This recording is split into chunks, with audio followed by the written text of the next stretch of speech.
It's Sunday from somewhere in Ontario, and welcome to episode 10 of Two Drink Minimum. Today is going to be an Oscars special today. I'm going to give you my predictions for what's going to win all the awards this year in the Oscars. We're also going to go over some of the DC mid-season premieres, so Flash, Arrow, Legends, Supergirl. All the new premieres were last week, so I'm going to talk a little bit about them. We're going to go over the new Resident Evil 7. I've been playing the demo for about 10 minutes until they chicken shit it out and turned it off and came back upstairs. And then some rest in peace section, which 2016 kicked our ass, and 2017's not starting off any better. But, so first, I do have my ballot for the Oscars. Printed it out at work because I got bored. Anyway, the 89th Academy Awards. So, we're going to go category by category. I might skip a couple of the ones like the foreign language short and all that stuff because I don't know. But, for the main ones at least, we'll go over those. Best Picture. They went with 9 nominations, which I think was a pussy-ass move to do because they could have gone 10 and given Deadpool a nomination, but no, they didn't want to do that. So, Best Picture. We've got Arrival, which... if you check one of my older episodes I did the review on. Fences. Got it. Haven't watched it yet. Hacksaw Ridge. Hell or High Water. Hidden Figures. La La Land. Lion. Manchester by the Sea. And Moonlight are all up for Best Picture. My pick? La La Land. Hands down. I'll be shocked if that doesn't win. Granted, it has been... the last time they gave a musical Best Picture was 2002 for Chicago, so it's been a while, but I think this one, if any of them, has the opportunity and the chance to actually do it. Best Director. Normally these two categories go hand in hand. Whichever wins Best Picture wins Best Director. Very rarely does it happen otherwise, going a different way, but Damien Chazelle for La La Land, my pick for Best Director. Gibson's up for it, Barry Jenkins for Moonlight, Kenneth Lonergan for Manchester by the Sea, and Denis Villeneuve for Arrival are also nominated. Adapted Screenplay, I haven't seen it, but I'm going to have to go with Fences, based on a stage play. Apparently Denzel and Viola Davis are amazing in this movie. I'll get to that in a second with one of my other picks here. Best Original Screenplay, La La Land, it's got to be it. Best Actor, lots of good names in this one. Viggo Mortensen for Captain Fantastic. Ryan Gosling for La La Land. Garfield for Hacksaw Ridge. Casey Affleck for Manchester by the Sea. But my pick's going to be Denzel and Fences for that one. Again, haven't seen it, but from what I've heard, knockout. Best Supporting Actor. Mahershala Ali for Moonlight. Jeff Bridges for Hell or High Water. Lucas Hedges for Manchester by the Sea. Dev Patel for Lion, and Michael Shannon for Nocturnal Animals. My pick is going to be Mahershala Ali for Moonlight. His character Juan, even though he was only in about a third of the movie, was fantastic. This guy can act the shit out of anything that he's given. Amazing. Best Actress. If Emma Stone doesn't win Best Actress, I give up. I don't know. She's up against some pretty heavy competition. Meryl Streep again, kind of like the perennial Oscar contender. I mean, every movie she's in, she basically gets nominated for. She's good, but I think Emma Stone's going to take it this year for La La Land. Best Supporting. This was a kind of a tough one because there's a lot of really good names in this one. Viola Davis for Fences, Naomi Harris for Moonlight, Nicole Kidman for Lion, Octavia Spencer for Hidden Figures, and Michelle Williams for Manchester by the Sea. My pick's going to be Naomi Harris. Again, my Moonlight review mentioned that she usually does not touch any role like this because of her beliefs, very against negative stereotypes and stuff like that, but she was fantastic as Chiron's mother in Moonlight. Just a knockout. And she was one of the only characters that was in all 3 segments of the film. Best Animated, Moana. Again, got it, haven't watched it yet. Zootopia, maybe, but I think Moana got a lot more of the buzz just from the fact it was more musical than Zootopia, The Rock being in it, everything else. So I think that's going to be the pick for Best Animated. Best Cinematography, again, some big titles here. Silence, the cinematography was really good. Like I said in my review, all shot on location, no backlot bullshit trickery. The Arrival, again, very good cinematography in that movie. But Lion and Moonlight also nominated, but my pick's gone with La La Land. Can you see a pattern forming here? Probably. Best costume design, again, some really good choices, but La La Land I think is going to take it. Best documentary feature, haven't seen them, but I'm going with OJ Made in America.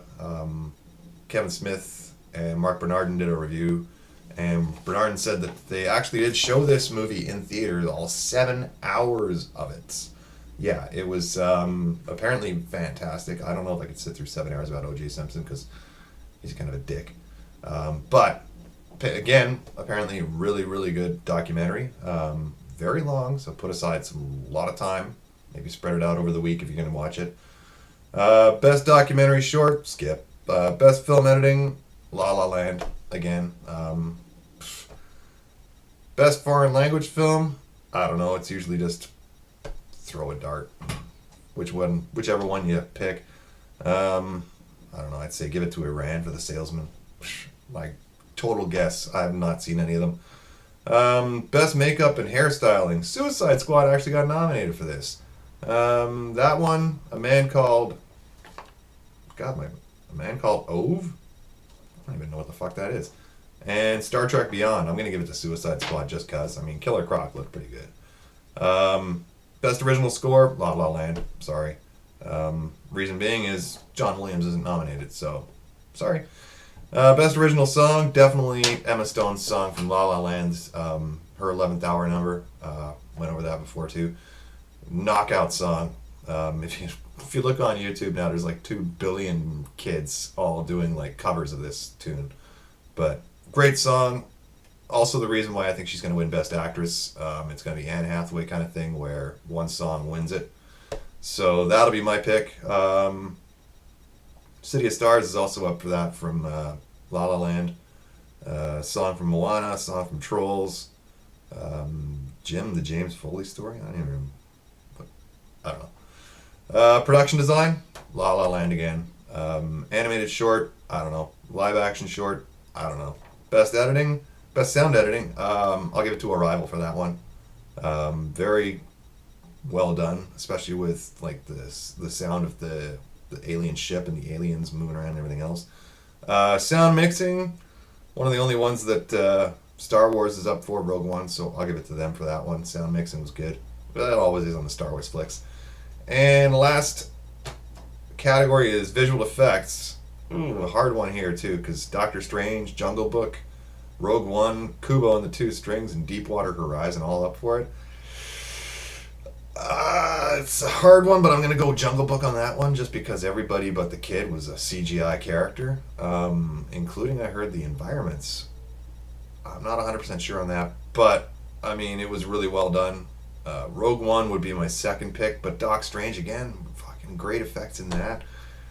Kubo and the Two Strings was apparently all like stop motion claymation animation with like a CGI overlay, so like I said, it's a tough one, but I'd have to go Jungle Book.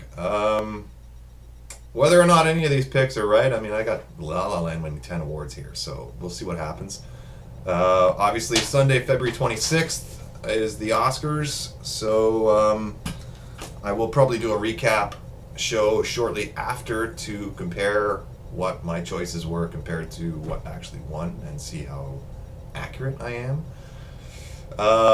Most years I'm pretty close, but we'll see what happens. Anyway, next topic is the mid-season premieres for DC.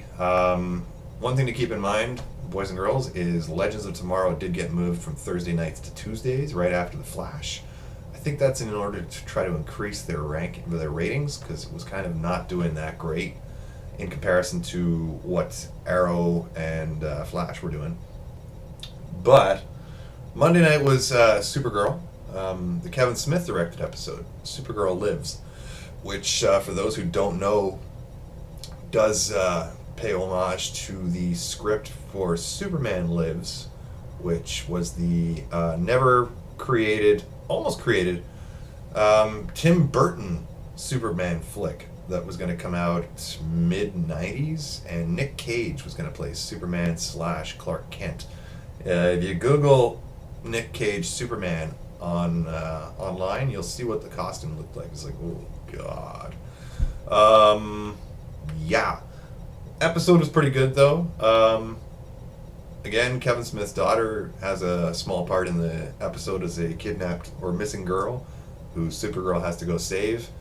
Winds up, these kids are all getting taken off to this slaver moon in another galaxy or whatever it is. Supergirl goes to try to save everybody. Winds up, it's a planet with a red sun, so she has no powers. Not bad. This season's actually doing pretty good. A lot of people shit on this show last year because it was CBS, and it's like, Supergirl. But no, the production value is pretty good on this. The acting isn't totally cheese. Really good episode, though. There was a really nice nod to the Thanagarian Snare Beast, which is a story. If you watch one of Kevin Smith's stand-up Q&As, he tells in great detail about how John Peters wanted there to be a giant spider that Superman fights in the third act, because spiders are the most ferocious creatures in the world. But don't call it a spider, call it a Thanagarian Snare Beast instead, just so it sounds weird and sci-fi and funky kind of thing. Good episode though overall. Flash. What the fuck happened in Flash this week? Oh yeah, Barry went into the future mid-season finale and saw Iris getting killed. So it's all about building up to trying to figure out a way to stop Iris from dying. And if we change this event, maybe that'll do that. Again, good episode. Kid Flash finally got to do some stuff. Wally West in full costume. I just don't know why he doesn't do the old vibrate thing to kind of mask his voice and his face when he's talking to regular civilians, because quite honestly, those costumes are kind of easy to tell who it is under the mask if they're not doing the little vibrate thing. Arrow premiere was the whole thing about Laurel coming back, and it does wind up it was Black Canary or Black Siren or whatever. They from Earth 2. Prometheus basically busted her out of Star Labs, where they caught her from a couple episodes back in Flash, and had her posing as what was supposed to be Laurel to just fuck with Oliver's mind and stuff like that. So they figured that all out. It was kind of an annoying episode because Oliver the whole time was like, well, maybe we can make her better and she can be the new Black Canary and she's not all evil. And it's like, come on, give it a fucking break. Just beat her ass. Knock her down. Legends of Tomorrow premiere was crazy. Basically, the concept of this episode was they basically go back to 1967, 68, around there, to find Rip Hunter, who's basically wiped his own mind and is a movie director in Hollywood. And it winds up that his camera operator is George Lucas. So, in the process of Malcolm Merlyn and Dark attacking Rip Hunter, George Lucas gets scared and quits film school, which in turn makes Nate, the historian, and Ray Palmer, the sci-fi tech whiz, completely forget everything, because their whole influence and reason for going into the fields they went into as an historian and as an inventor were based on George Lucas's movies, Star Wars and Indiana Jones. And it was neat. Made me kind of wonder what the fuck my life would be like if Star Wars or India never existed. I don't know. Terrifying thought. But anyway, really well done. The guy that played Lucas was kind of, you could tell they glued the beard on him, but it was still good. A lot of like tongue-in-cheek sort of want references to Star Wars throughout the episode. But a lot of fun. I like that this show's kind of gotten a lighter tone than Arrow does, especially. I mean, we did have one episode this season where they were in the Civil War fighting zombies. So, yeah. It's a kind of a goofy show, but the acting across the board is pretty good. Victor Garber, obviously, Brandon Routh, Katie Lotz, even the guy to play, oh, God, I don't forget what his name is, but Jax for Firestorm, he's good too. All of them are good. Dominic Purcell. So if you haven't been watching that, definitely worth checking out. Very kind of, it's almost like the DC light version of Avengers. The easiest way to describe it. Blu-ray releases.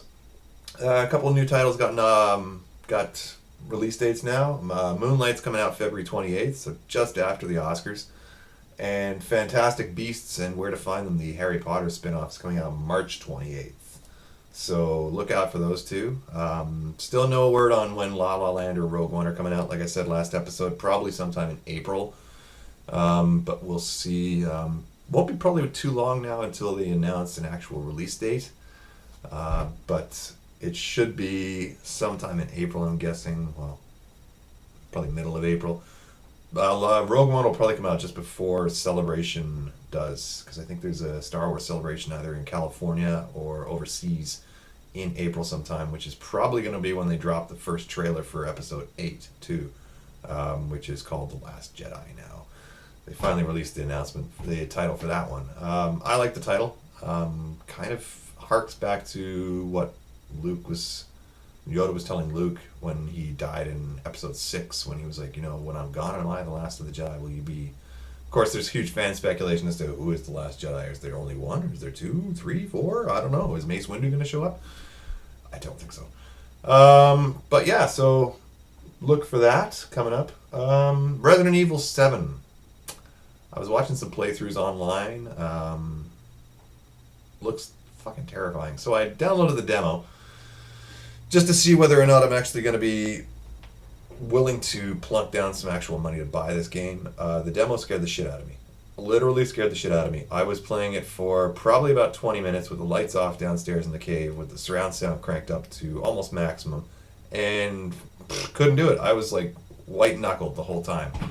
Sound design on this game and the graphics are fantastic. I mean, the sound design alone, you're walking along in this creepy old house, and all of a sudden, from upstairs, you'll hear a door slam, or like you'll kick some can or bottle on the floor by accident, and even that'll make you jump. Your field of vision is only as much as this little flashlight will give you, and it's all first person, which some people won't like.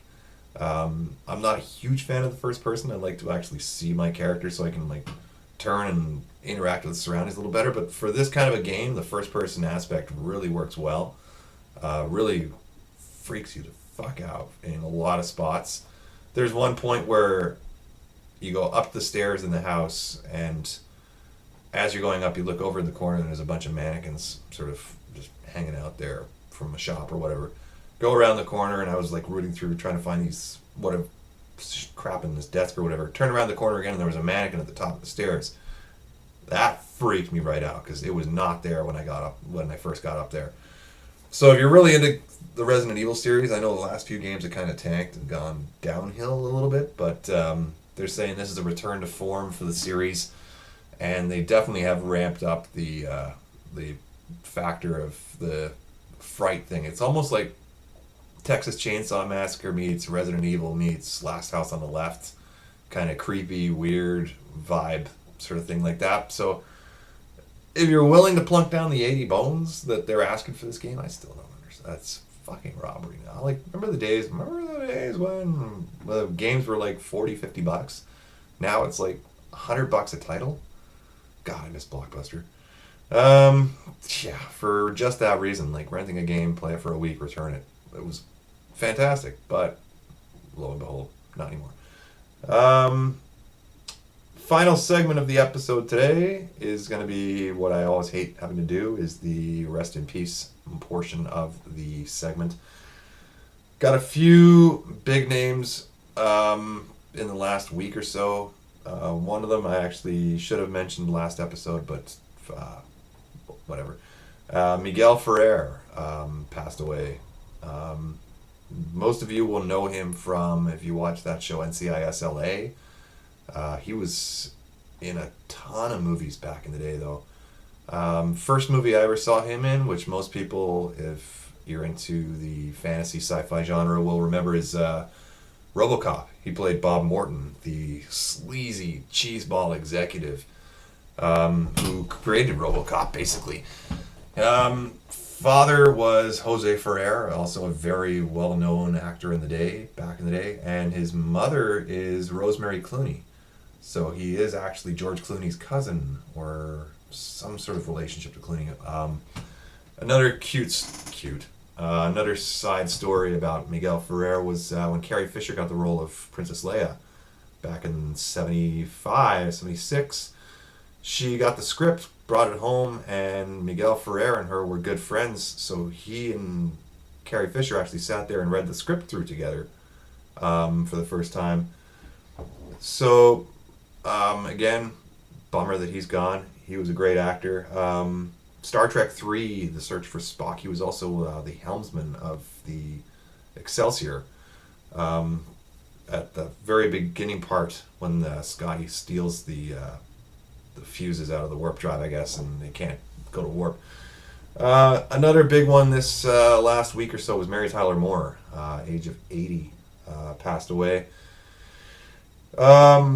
Sad because she was one of the first actresses who played a very independent, strong female character even back in the 70s.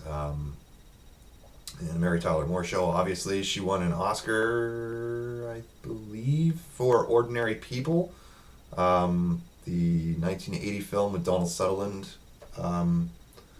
which apparently it was almost cathartic for her because right around the same time her own son committed suicide.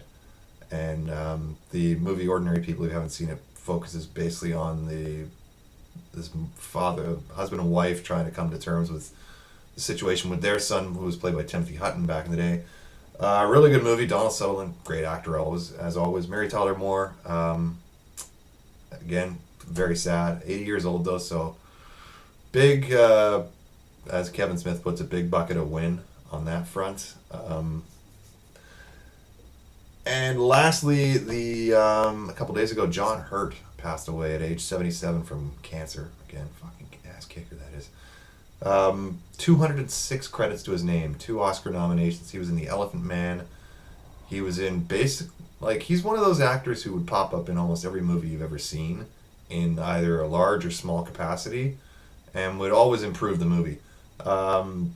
For the younger crowd, probably the only time you would have seen this guy would have been Indiana Jones and the Kingdom of the Crystal Skull. He was Indy's buddy that went crazy in the jungle and was always carrying around the skull throughout the entire movie. But he was in Alien. He played Kane in the original Alien. He was the guy that got the chest burster out of him. He was in a couple of the Harry Potter movies. He's been in fucking everything. But yeah, passed away this week at the age of 77. So yeah, sad times. 2016 was bad enough. 2017 is not starting off any better. But we will see what happens from there. Anywho, that's about it for today. Obviously, give your picks as to what you think of my choices for the Oscars. Chime in if you get a chance. I do have some new screeners currently on tap to watch. I've got Live by Night, the new Ben Affleck, which I'm looking forward to seeing. I've got Manchester by the Sea. God, I can't even remember half of them. Justice League Dark I watched. That was really good if you get a chance to watch that. Keep in mind, though, they do say that all the Justice League are in it. Superman and Wonder Woman are barely in it for like 2 seconds. It's more of the B-list guys, except for Batman. Zatanna's in there. Swamp Thing shows up, which is cool because you don't really see Swamp Thing very much anymore. Yeah, I'm going to try and finish the Resident Evil 7 demo. I'm still on the fence as to whether I'm going to buy this game because I don't know. Apparently the whole game playthrough from start to finish, you're looking at around 12 to 15 hours, depending on how much exploring you actually do. So whether you think that that's worth your hard-earned cash for a half a day playthrough, whereas some games like Mass Effect, Elder Scrolls can take months to finish, I might actually wait till that goes on like a cheaper rate or a used rate before I plunk down some coin on getting that. Plus, I'm still playing Skyrim right now, and I want to try to get as far as I can in that before I start diving into another game that's going to completely absorb and consume my every waking minute away from work kind of thing. So yeah, that's it for today. We're at 10 episodes. Yay, we're only at 8 subscribers. Boo.